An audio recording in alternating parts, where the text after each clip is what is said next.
தெனாலிராமன் கதைகள் 183. கடந்த கால தோல்விகள்.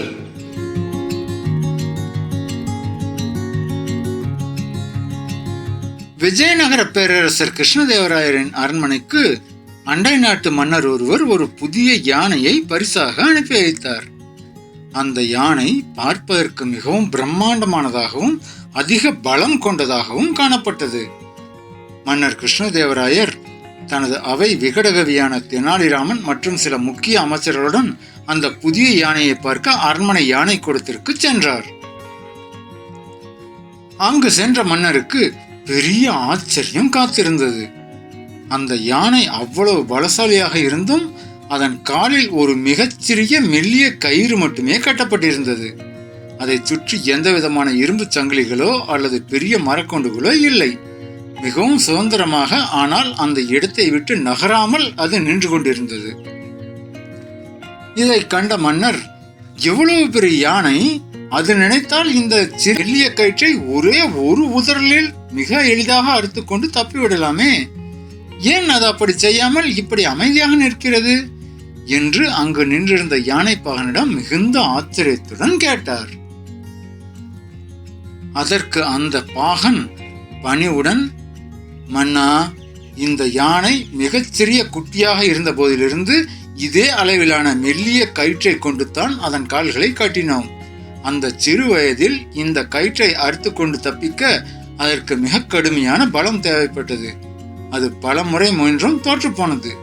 அதனால் இந்த கயிற்றை நம்மால் ஒருபோதும் அறுக்க முடியாது என்ற எண்ணம் அதன் மனதில் ஆழமாக பதிந்துவிட்டது.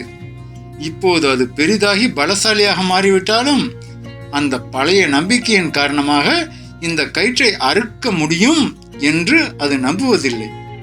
தப்பிக்க எந்த முயற்சியும் செய்வதும் இல்லை என்றான். இதை கூர்ந்து கேட்டுக்கொண்டிருந்த தெனாலிராமன் உடனே முன்னே வந்து, மன்னா, இது யானைக்கு மட்டுமல்ல, நம் அரசவையில் உள்ள பலருக்கும் இது மிகவும் கச்சிதமாக பொருந்தும்.